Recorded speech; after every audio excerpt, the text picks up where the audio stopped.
Very lucky. Somebody shot someone. Lucky. Now we're here. I'll take a hit, believe me. I know that. By the hour, too.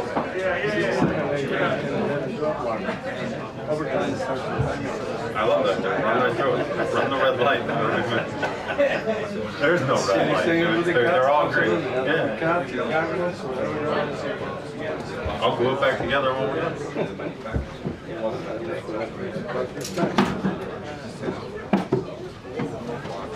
Did you replace somebody or traveling anytime soon? You know what, Victor, you should set up for that.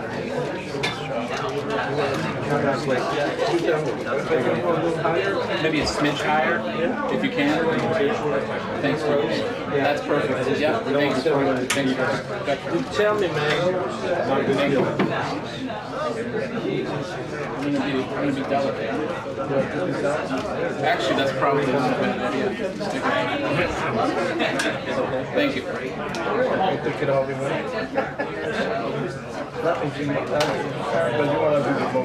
Oh, right. Yeah, I'm gonna use that. I want to make sure it doesn't pop up on me. Is it locked? Yeah.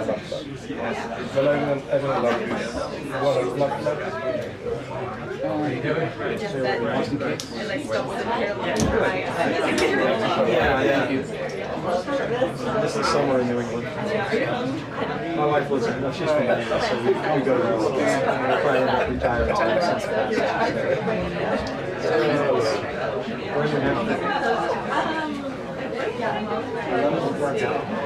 It's busy. Yeah, I know. I do. And every time you see more video, it's a new video. Big city, yeah.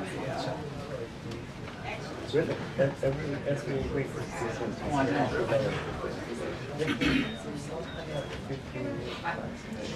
Still don't even have mine. And you don't have yours. When am I going to get mine? I know. So if you do not have media, do it your own way.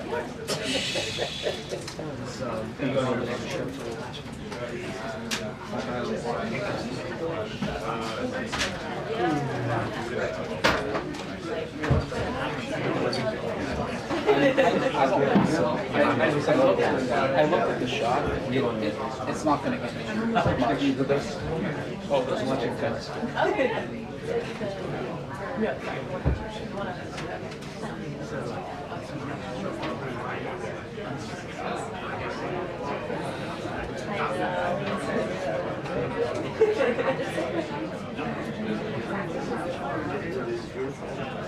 What's up? Is it? Oh no.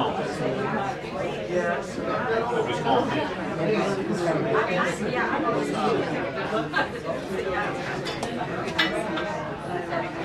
Yeah, Joe, hey, let's talk about it.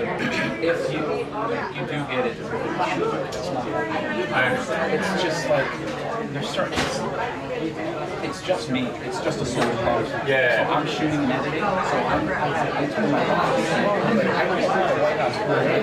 No, I know. Yeah. So I said, the only way I can do it. You said it's for tomorrow. So here's what I said, I need Tuesday, I shot Monday and Thursday. Yeah. Tomorrow, I gotta go and cut from Monday to Tuesday, stuff that. Yeah. And bring in a ton of material. And by the time I'm done with that cut, your day will be wrapped, and I can start looking at your stuff. And then on Thursday, I can start looking at stuff that you do on Wednesday. And then the same thing for Thursday. Does anybody do it on Friday? She's not doing Friday? She's not there on Friday. So I need somebody, I said I can only do 2 days show. And I'm going to need support.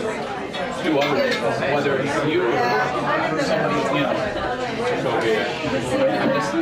So I told, I said, we have to figure this out because this is not a one-man issue. My fear is I become de facto do it. I know. Dude, and honestly, send it out. Just have a conversation. Yeah, I'll talk to him tomorrow. Or even if he calls me later about it, I'm just gonna be like straight up like, And this is like no knock on like anybody, but like, and not a knock on like, I don't want to do like wrong. I want to do like that's what I'm hearing. I understand. Yeah. No, I get it. And like I think like the way you do them, yeah, but it's a get in line of crossing over. Like even like what like Smith's doing, but like trailer.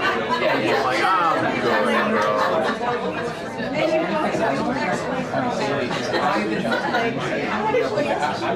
Oh, so you're just talking? Okay, that's easier. I just texted him, hey, what's going on today? And then I think that's right. I get different shop days look Yeah. People come and go. I try to get a little bit of all of that. I got you. Yeah. That's all it is. It's like setting up the days. Yeah, and that takes like you can do that 15 minutes right when you get in. Yeah. Pretty much have like build up and then like build up to events. Like say there's like a gaggle out there, you can get a lot of that. Unless people come in on the driveway. That's the only. That's what I'm saying. Yeah. Right. So anyways, we could talk, but Yeah. I want to see the final. what's that, I right? want to see the final. He's done a couple of them. I've done 5.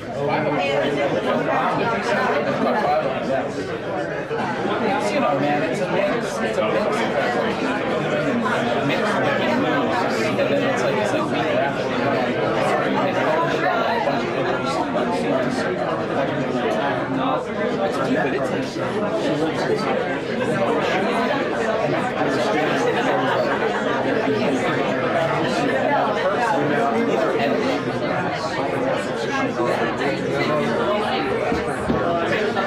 Special projects, but I don't know special project made on that job.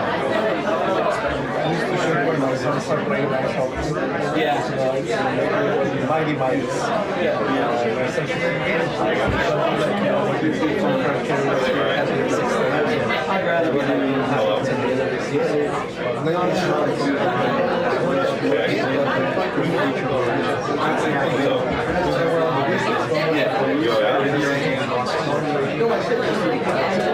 Oh.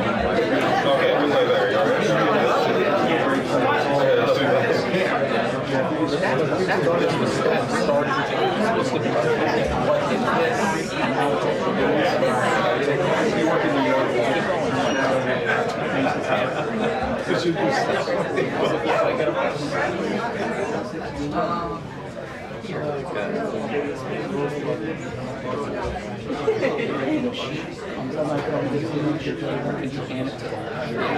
Yeah, there you go. Thank you. Yeah, just like that. Thanks, man.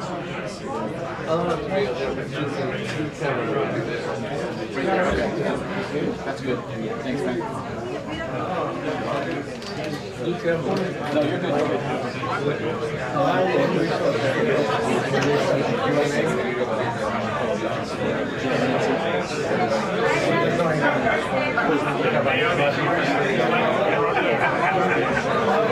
They were standing on the side of the hallway.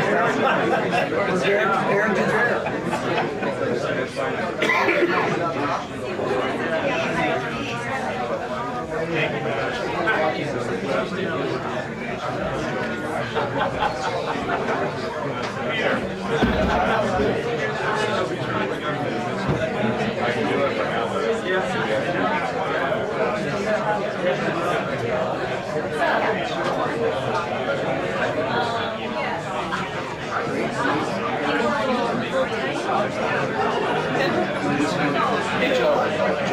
Cable's mic's not turned off. Come on in. No, I'll leave it back. I You guys all can't. No, sorry. I can't take my seat too long. Want me to get it on? Hold on, you got it? Just step here to turn. Kayla. You got it? No, can you turn it on the button on the bottom of it? Hold it for Hold it in. Hold it. Got it.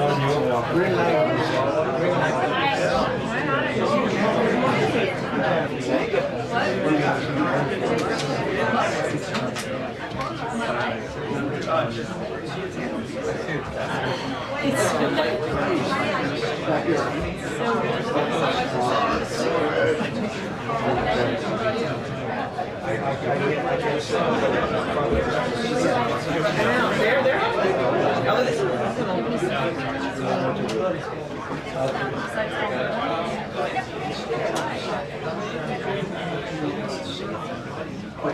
There are three big things going on here today to get clarity on when Caroline has to do work. The first thing the president's response to that anti-Semitic terrorist attack, he put out a statement yesterday focused a little bit more on the suspect's immigration status, failure to comply with immigration policy than it is on anti-Semitism, which has been the focus is quite obvious here.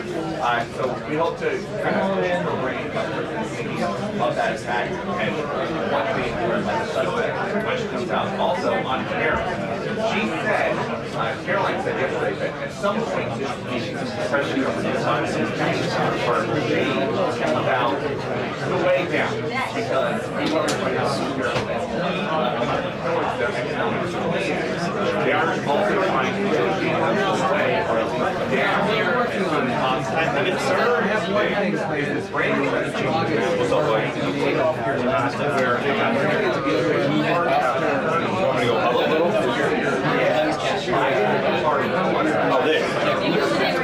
The food? Hey, dude, I'm real tight. I'm like, I got very good. Here's one for back. I mean, that's not saying it's going to short your shoulder. You don't have to take it off. I am. They were like my colleagues. So they're our age. Now investigating. A lot of I'll send you a copy. So Yeah, usually it's open. They're recognized. Thanks, dude. Then I'm going to spend a week in it. So later they're not going to be I think I'm going to as long as I got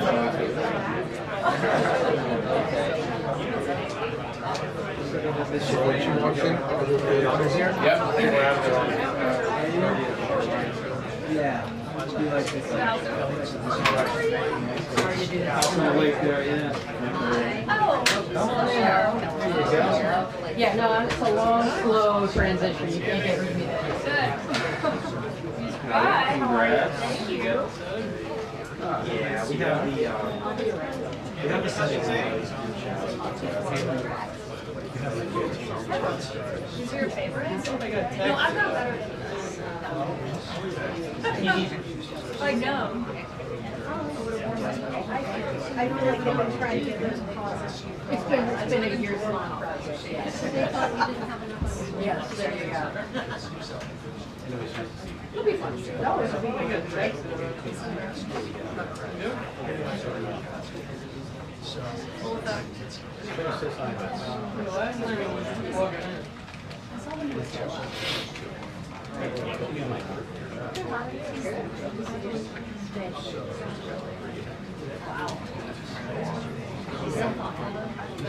Yeah, no problem.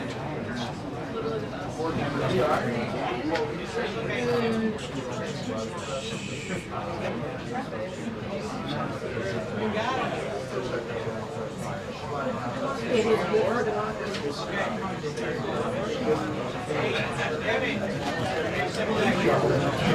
what about it?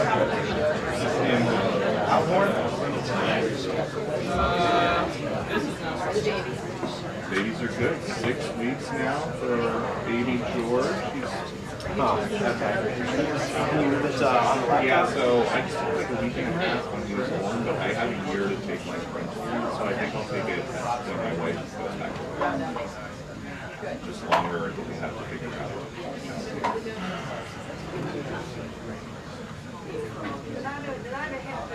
Yeah. And the way it'll hang out, it'll be I don't think so.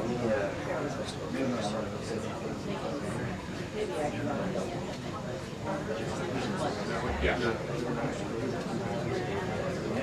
She is doing great. Yeah, she's a very eager big sister, and she's been very helpful. Make sure I mean, helpful as in doing what she's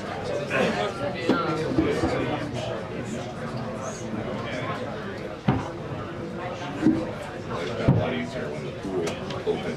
When they were the pool open. slide and things off.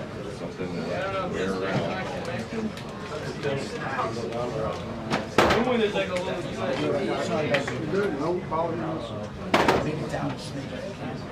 Thanks, dude. That's perfect. Oh, yeah.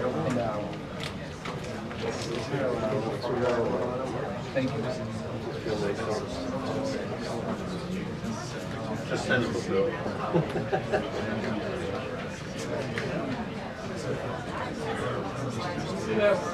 Until the briefing. 2 minutes until the briefing. All right, nice. Yeah, no problem.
You're like, I can't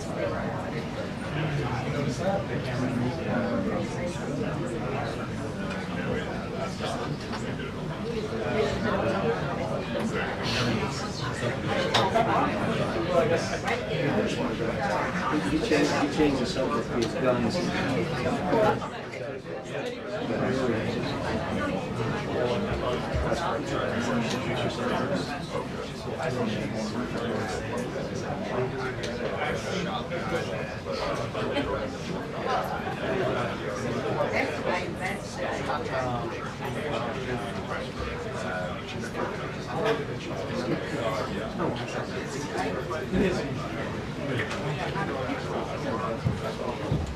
Good afternoon, everybody.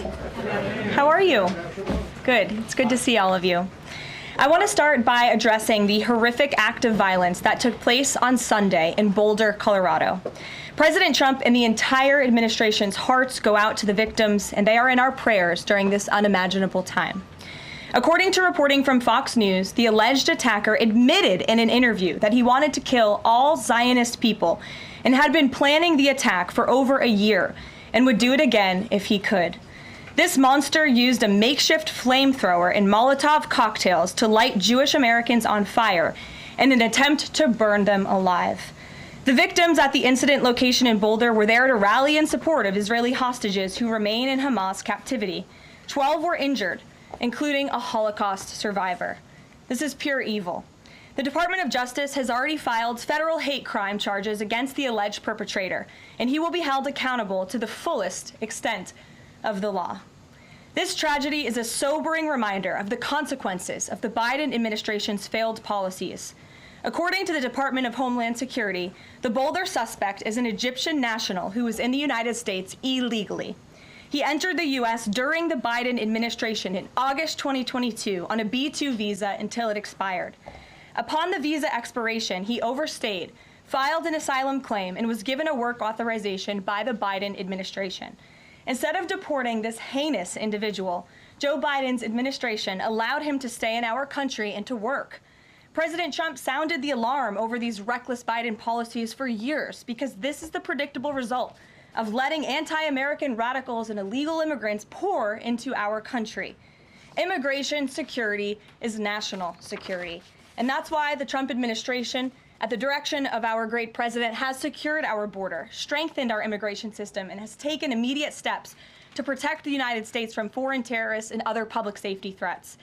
President Trump acted swiftly upon taking office to reform our visa issuance process to ensure that dangerous aliens who are intent on harming Americans or our national security interests are no longer admitted into our country. Under the Trump administration, aliens will only be admitted into the United States through the legal process and only if they do not bear hostile attitudes towards our citizens, our culture, our government, our institutions, or most importantly, our founding principles. Under President Trump, the United States has zero tolerance for foreign visitors who support terrorism. Violators of U.S. law, including international students, will continue to face visa denial or revocation and deportation.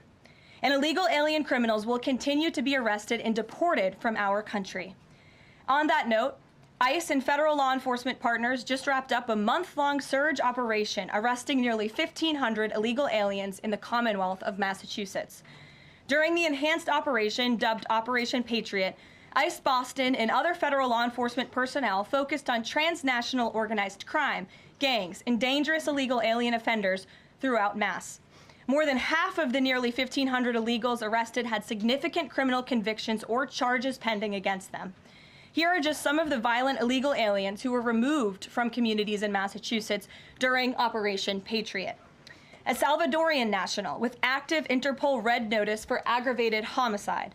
A Guatemalan national and registered sex offender who had pending criminal charges in Boston for 5 counts of indecent assault and battery on a person 14 or over. A Honduran national who was last arrested for rape, indecent assault, and battery of a person 14 or over. A Colombian national charged with kidnapping, aggravated rape, and indecent assault and battery on a person 14 or over. And a Guatemalan national who was convicted of murder in Boston. Also, a Brazilian national who was charged with aggravated rape of a child by force and possession of child pornography. Again, these are people who were living in the Commonwealth of Massachusetts. And lastly, a Salvadorian national whose criminal history includes charges of aggravated rape of a child by force. I don't think anybody in this room wants these types of heinous criminals in your communities. And it's thanks to this administration that they are being removed from our country. When Democrat-run jurisdictions released violent illegal alien criminals back into communities after making arrests instead of turning them over to federal immigration enforcement like they should, those Democrats are putting law-abiding Americans at risk.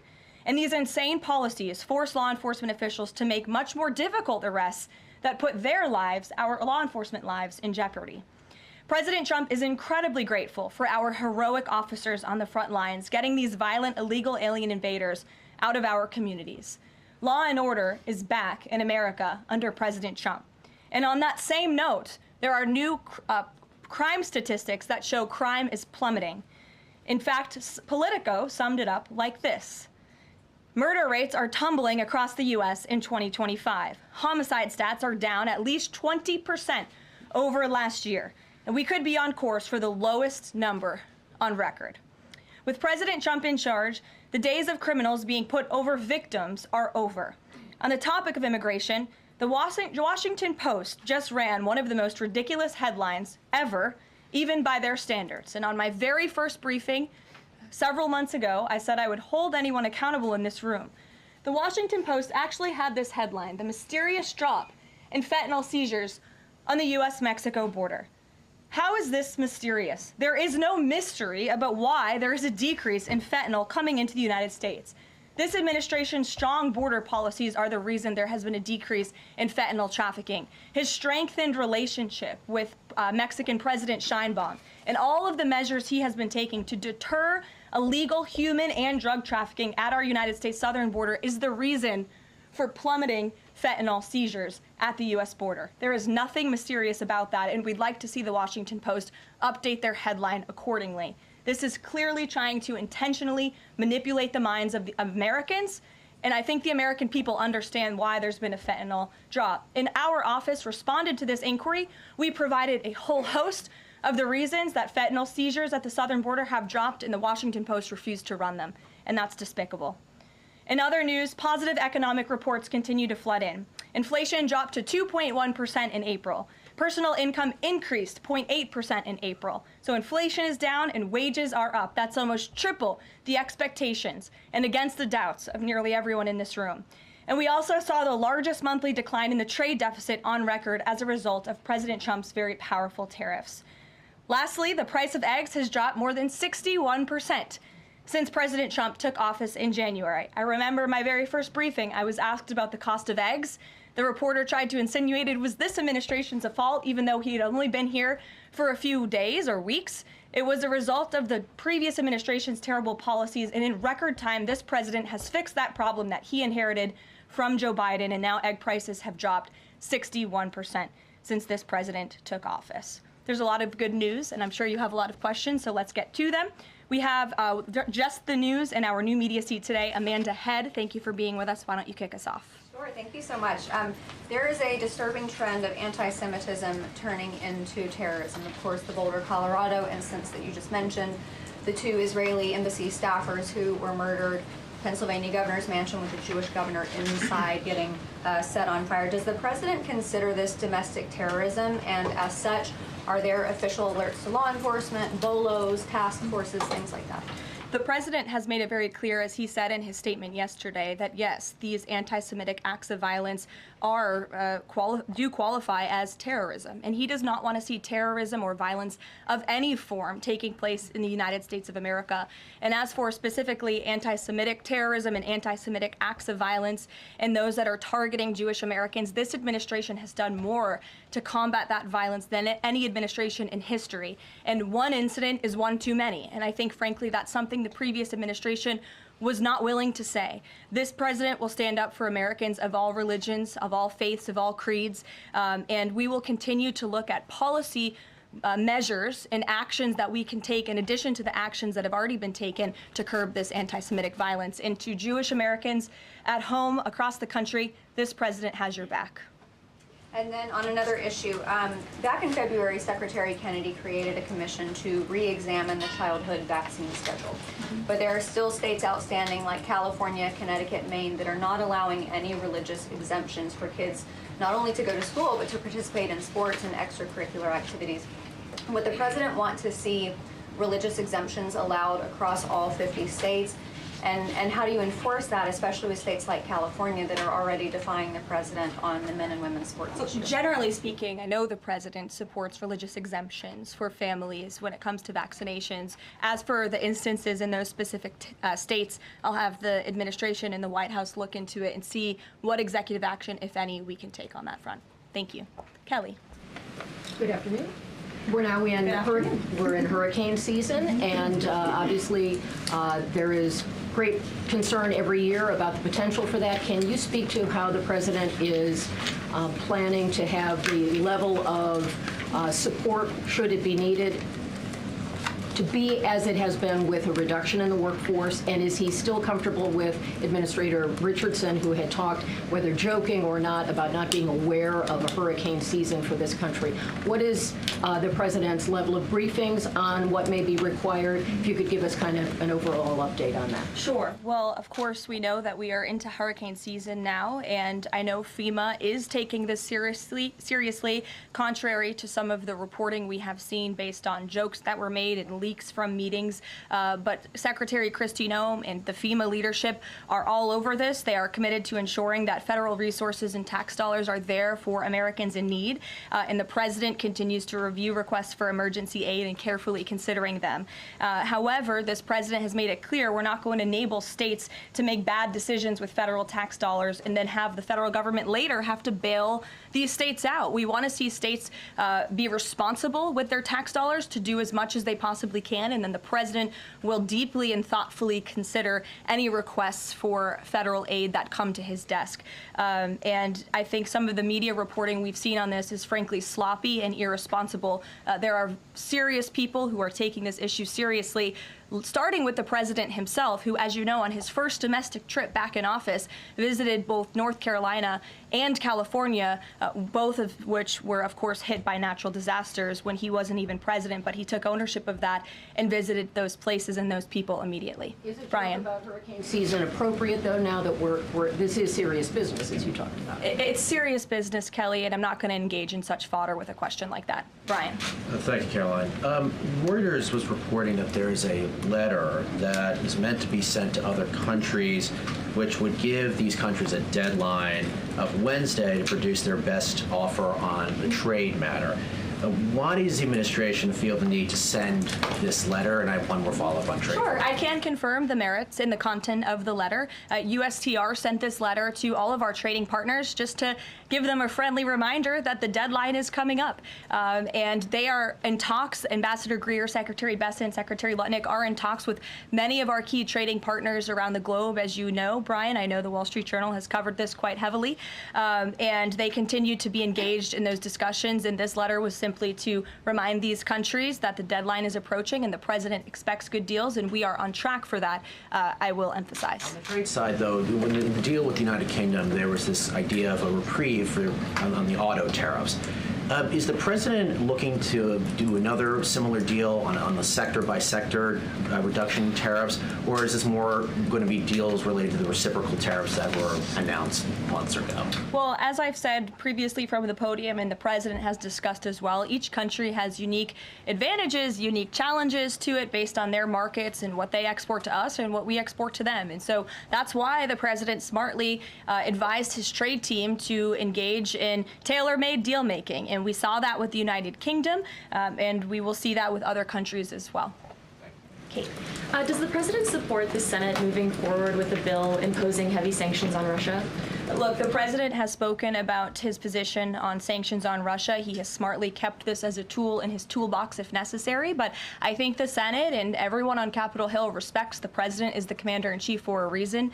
And as you know, Russia and Ukraine engaged in direct talks yesterday. That was at the encouragement of this president when he spoke to both leaders of both countries via phone just a couple of weeks ago. And so I would just like to remind everybody how far we have come in just 4 months. I mean, it was inconceivable last year at this time for Russia and Ukraine to be engaged in direct talks. And it's because of the president's insistence and determination to get this war to an end that these countries sat down yesterday. So he's willing to use sanctions if he needs them, and the Senate and the Capitol Hill understand that the president is the commander-in-chief and he's leading United States foreign policy as he should. Iran, the president said that the U.S. would not allow for any uranium enrichment, but the proposal offered to the Iranians reportedly allows for low levels of enrichment. Can you explain that discrepancy? I'm not going to comment on alleged details of the report. We're not going to negotiate through the media out of respect for these ongoing discussions and negotiations that Special Envoy Witkoff is leading. The president made his position very clear on Truth Social last night. In fact, it couldn't be any more clear, and I would reiterate that's his position. Special Envoy Witkoff sent a very detailed and acceptable proposal to the Iranian regime that the president hopes they will accept, and if not, they will face grave consequences, as the president himself has reiterated. Sure. Thanks, Caroline. You're welcome. A couple of things, if I may. Firstly, can you confirm whether or not President Trump is going to be going to the NATO summit in The Hague later this month? I can confirm he will be going to the NATO summit, yes. Great, thanks. And another question on the Netherlands, in fact. Just wondering if you have any reaction to the collapse of the Dutch government there after the anti-EU and anti-Islam leader Geert Wilders, who's been described as a Dutch Trump, pulled out of the government there. I don't have a comment on that, but certainly we should and we will get you one, okay? Thanks. You're welcome. Brett. Thanks, Caroline. I wanted to ask, a couple days ago, the president announced that he was withdrawing the nomination of Jared Isaacman to lead NASA, citing a thorough review of prior associations. I wondered, why did this review happen just now, after the nominee was so far into the process? And can you explain the president's thinking on who he might choose? Look, the president reserves the right to nominate individuals to key administration posts. He also reserves the right to remove those individuals if he chooses, just like he reserves the right to fire anybody in the executive branch that he wants. And so a new replacement for NASA will be announced very soon, as the president himself said. Was there something in particular that came up that caused the president concern with this nomination? The president wants to ensure that all of his nominees are aligned fully with the America First mission of this administration. And again, he will be announcing a replacement very soon. Andrew, go ahead. Thank you, Caroline. You're welcome. It's been just about a month since President and Prime Minister Starmer announced... I can't see you all the way back there. Those heads in the way. There you go. So it's been just about a month since Prime Minister Starmer and President Trump announced that the U.S. and U.K. had reached a trade deal, or at least a framework for a deal. Now there are at least some conservative MPs in London who are complaining that Parliament has not yet seen the text of any deal. So I'd like to ask you from this side of the pond, is there a text for the deal ready to be released, submitted, and if not, when can we expect it? And then I have one more. There's most definitely text with this deal. There is language that this side has seen. You'll have to ask the UK Parliament why they haven't seen it from their own government. I obviously can't answer that question. And on Caroline, one more on Ukraine, Go ahead, please. Sure, go ahead. On Ukraine, it's been a couple of days since Ukraine made that audacious drone strike on Russian airfields. The president hasn't said a word about it, and usually he's not shy about making his thoughts known on the war. Or, it's not bad on the war or any other subject. What have you heard from him on this audacious drone strike? Is he surprised? He said that Zelensky didn't have the cards when they met in the Oval Office a few months back. Does Zelensky possibly have some cards that the president hadn't known about? Look, the president's thinking on the Russia-Ukraine war as it stands, I spoke to him about it just this morning, is he remains positive at the progress that we've seen. Again, he urged both leaders to sit down and talk directly with one another, and they did that. Russia handed over a memorandum of peace, or a peace plan, or a suggestion of one, I understand, to the Ukrainian side. They also agreed upon the exchange of prisoners or hostages from each other's countries. So he remains positive about the progress that we're seeing, but he also is a realist, and he realizes these are two countries that are at war and have been for a long time because of his predecessor's weakness and incompetence. So he's working hard to solve this conflict, and that's where his mind is right now on it. Jonathan, go ahead. Thank you. Same topic, just to put a finer point on it. Does President Trump approve of Ukraine's decision to strike nuclear-capable bombers in Russia? I would like to let the president speak on that himself. And just to follow up, has the president... I would just add to that, the president does not want to see this war prolonged. He wants the fighting to stop, he wants people to stop dying, and he wants this to be solved at the negotiating table. The reason he is so deeply involved and has spent so much time and effort on this war is because he hates to see people dying. Again, these are not Americans that are being killed. These are Russians and these are Ukrainians. This is a war very far away. But this president truly cares about peace, and that's what he wants to see. What is President Trump doing to ensure that a similar internal drone attack doesn't happen here in the US, given this was done at pretty low cost, very stealthily? You know, it obviously raises questions about our own security, particularly for US aircraft here. It absolutely does, and that's why the president nominated Secretary Hegseth and has approved some of the changes that have been made at the Pentagon to ensure that we have the most lethal fighting force in the world, and that the United States military is the best, the biggest. That's why he wants the One Big Beautiful Bill to be passed, because it increases our defense spending. It's why he also launched the announcement of the Golden Dome to prevent from missile strikes and attacks in the future. And the president has a full understanding, I can tell you because I've spoken to him about it, about the future of warfare and how drones are a big part of that. And I will not get ahead of our policy team, but I think you can expect to see some executive action on that front in the very near future. Caitlin. Two questions for you as well. On the Big Beautiful Bill, you said recently that it is, quote, blatantly wrong to say that it adds to the deficit. You essentially said that an estimate from the Congressional Budget Office and other scorekeepers you believe are wrong. But Republicans like Ron Johnson and Rand Paul disagree. They are saying that it will add to the deficit. That is their concern. Is the White House's position that those two Republican senators are, quote, blatantly wrong? It is. Those senators, it's not news that they disagree with this president on policy, and the president has vocally called them out for it and for their not having their facts together. I would add the Congressional Budget Office has been historically wrong. In fact, they predicted the Trump tax cuts from the president's first term in 2017. Their prediction was wrong by $500 billion. Those tax cuts had nearly $500 billion more of revenue than the Congressional Budget Office scored.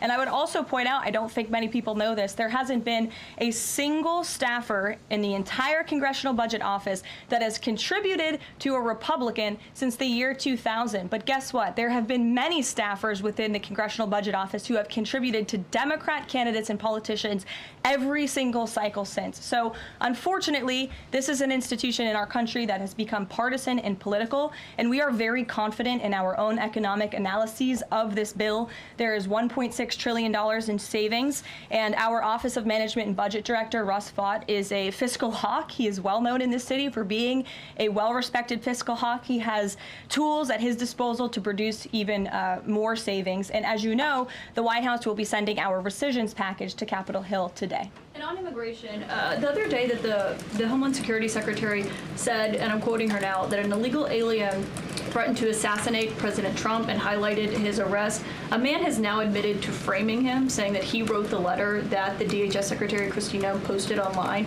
Last I checked before I came into the room, that post was still up from DHS. Does the White House expect them to issue a clarification or a correction on that We front? can ask the Department of Homeland Security and get back to you. Jeff. Caroline, is the United States putting pressure on China to release its hold on rare earths that are hurting car companies and technology companies now that require that for their products, and is that pressure working? Well, I can assure you that the administration is actively monitoring China's compliance with the Geneva Trade Agreement. I know the United States, on our end, we have complied with the terms that we set, and our administration officials continue to be engaged in correspondence with their Chinese counterparts. And as you all know, and I know there's a lot of interest in it, there will be a leader-to-leader talk very soon. And when that happens, as always, we will let you know. Also, Asia, just does the White House have a reaction to the results of the election in South Korea? Yes, we do. In fact, let me find it here for you. It should be somewhere in here. Thank you. We do not, but I will get you one, Jeff. Go ahead. Thanks, Caroline. Two questions on trade. Is this letter that was sent to trading partners a sign that the president isn't satisfied with the pace of these negotiations? Is he trying to light a fire under these talks now? Well, look, the president has been very direct to our trading partners in his conversations with them and with foreign leaders directly that they need to cut deals with the United States of America. The tariff agenda of this president, he believes very strongly in it. And as you've all seen, he's unafraid to use tariffs to protect our industries and protect our workers. But he wants to see these tailor-made deals be signed. And I will tell you, of course, I never want to be the one negotiating with the press about these internal discussions and deliberations. But our team, who is deeply involved in this, sees these deals moving in the right direction. In fact, Ambassador Greer is in Paris right now meeting with many of our trading partners. We should still expect this flurry of deals in the next 36 days, and the plan is still for those full tariffs to go back into effect on July 9th. The plan is for the announcement of these deals to be made very, very soon, yes. Sure. Thank you, Caroline. You're welcome. So Governor Whitmer confirmed that she spoke with President Trump about the possibility of pardoning the plotters against her, the kidnapping case. She didn't give us an idea of what the president's reaction was to that. Do you have any information about what he said? Well, I won't reveal the president's private discussion unless he gives me liberty to, but I will reiterate what he said publicly when he was asked by one of the journalists in this room in the Oval Office a couple of weeks ago about the pardons. He said it's something he would look at, nothing more, nothing less. Haley, go ahead. Thanks, Caroline. And then to Kelly next to you. Thank you. When it comes to the leader-to-leader call with Xi Jinping this week, what is the president's expectation of this call? Is he looking for concrete outcomes out of this, or is he looking to kind of warm relations as these trade talks are ongoing? Well, President Trump and President Xi have shared a respectful relationship throughout the years. And again, I won't get ahead of the president on that call, but as always, after, you'll hear directly from the president or from myself or someone else here at the White House. Kelly. Caroline, thank you. I want to get back to the anti-Semitic behavior that's been going on at college campuses, as well as recently in Boulder, Colorado.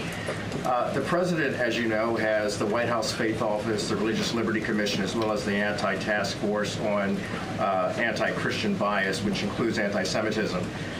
From a whole-of-government perspective, and the president has already mentioned how he hates these kinds of acts that have been going on, can these entities and these agencies work together with the president to put out a proactive campaign to help people stop the hate? I think the president himself has been leading on this, Kelly, and has been incredibly clear in his rhetoric that he is not going to tolerate such hate or behavior in the United States of America. And you will see that rhetoric being followed up by action from the Department of Justice, who is seeking to prosecute these cases to the fullest extent of the law. And I know the Attorney General and the FBI Director were very quick to call this what it was, targeted terrorism. And there was some, I think, criticism from the media and well, at least pundits I saw on television saying, are they too quick to jump here? No. They see the facts and they reveal those to the American people, and they're transparent. And I think, frankly, that's a breath of fresh air from what we experienced in the previous administration. Are there programs that they can put in place to campaign against this kind of violence, to actually take the whole approach and say, we want to get ahead of you. If you're thinking it, don't do it. And if you're going to do it, sit down and talk to someone within the Faith Office, within the Religious Liberty Commission, as well as the task force. Yeah, surely. It's a good idea, and I'll pass it along to them. Peter. Thank you, Caroline. When you look at these last-minute Biden pardons, the big ones, Biden siblings, Fauci, January 6th committee. That's right. Most of the big ones have the same very neat signature. We would expect that probably to be the auto pen. There is one that looks different. It looks authentic. In fact, if you look at the last name, it almost looks like the president was having a hard time spelling his last name there. Is this White House of the opinion that the only pardon that would count is one that the president signed himself? It's very interesting. Very interesting props. If you want to bring them to my office later so I can take a closer look, I would like to do that. The president is making a good point when he discusses the usage of the auto pen. Who was running the country for the past 4 years? Perhaps those documents were signed with the auto pen, something that this, I believe the Department of Justice is looking into. As you saw, Ed Martin made an announcement at the Department of Justice this morning to launch an investigation because the American people deserve answers. Is there any concern that this president, who won the election on a promise to fix the economy and close the border, that focusing and scrutinizing these Biden pardons is looking into the past instead of looking forward? I think in comparison to the amount of time this president has spent on securing the border, on fixing our economy, I just read out for you an entire list of economic accomplishments.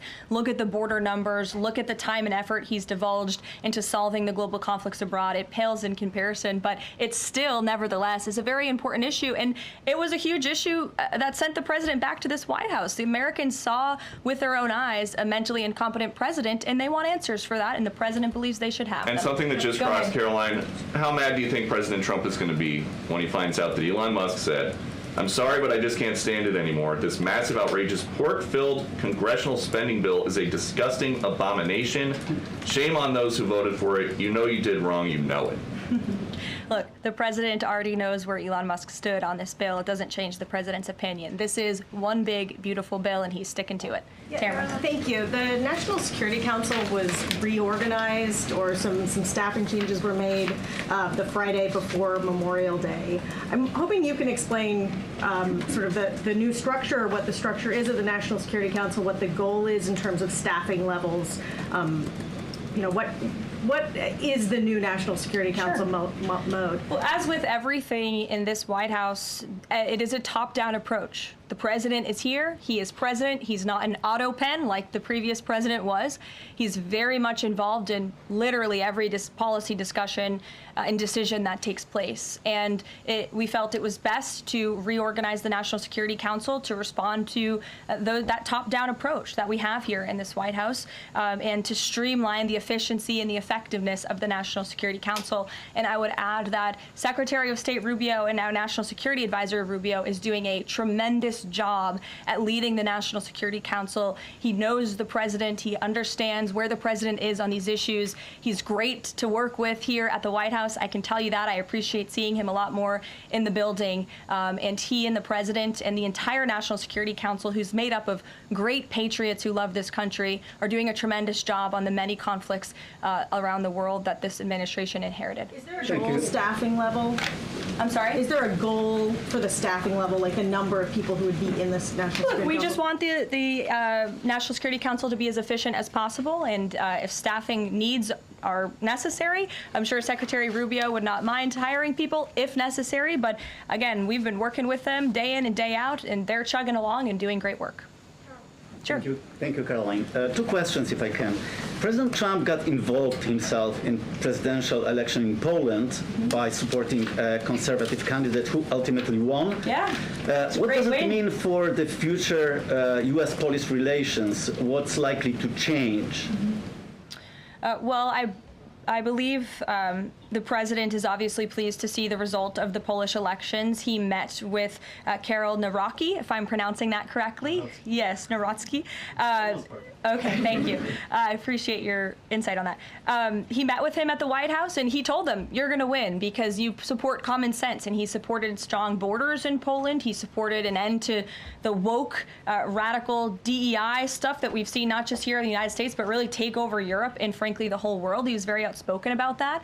And I was reading the reports about how the Polish people felt about this man, and they felt like he was putting the needs of Poland first. And that's a very refreshing feeling, one that we know very well here in the United States of America. So, as you know, the United States and Poland have always had a very deep and strong relationship, friendship. They're a great ally, and I know the president continues to look forward to working with them. We have one more on Ukrainian drone attack on Russia. Was President Trump informed in advance by Ukraine that the attack is coming? He was not. Carrie. Caroline, so I just want to go back to the issue on the anti-Christian bias as well as issues on anti-Semitic issues. Senator Grassley just put out a report saying that the FBI files have shown that the Catholic group targeting was way more prevalent within the FBI during the Biden era than was previously shown, as far as former FBI Director Christopher Wray was putting out there during congressional testimony.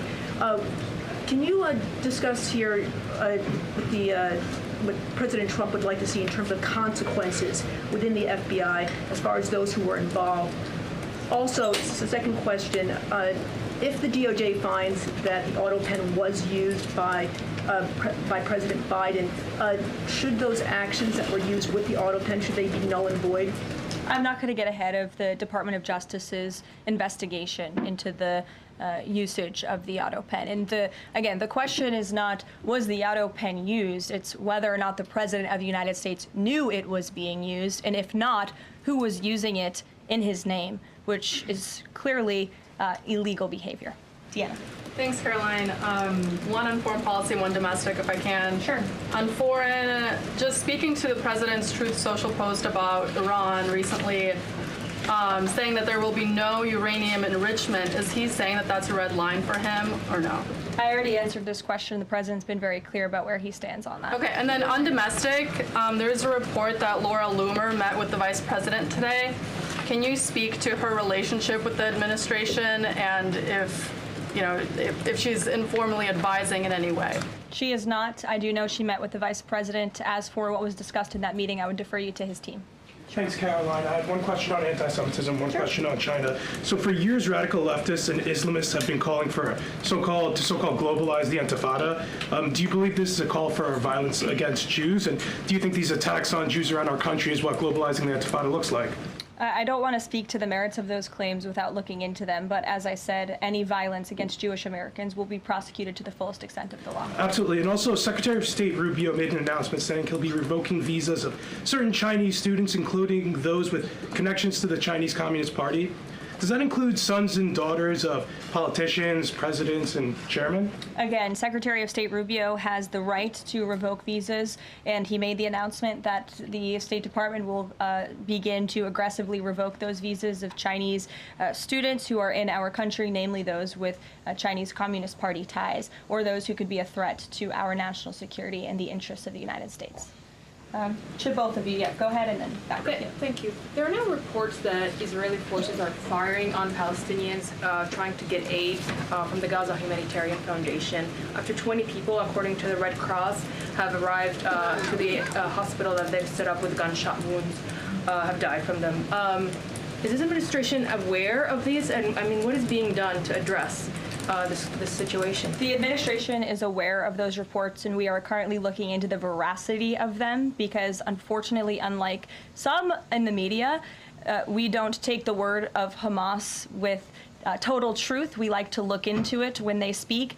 Unlike the BBC, who had multiple headlines. They wrote, Israeli tank kills 26, Israeli tank kills 21, Israeli gunfire kills 31, Red Cross says 21 people were killed in an aid incident, and then, oh wait, they had to correct and take down their entire story, saying we reviewed the footage and couldn't find any evidence of anything. Oh, Okay, so we're going to look into reports before we confirm them from this podium or before we take action, and I suggest that journalists who actually care about truth do the same to reduce the amount of misinformation that's going around the globe on this front. John. About the change in the leadership of the organization, what does that mean going forward, and why so early on is this happening? What organization? The Gaza Humanitarian Foundation. Well, look, this was a creative idea that the president called for to get aid into the region. These people were desperate and starving, and the president didn't like seeing imagery of that, and he wanted to ensure that aid was brought in with the approval of Israel for understandable reasons. We will never forget the brutal attack on October 7th.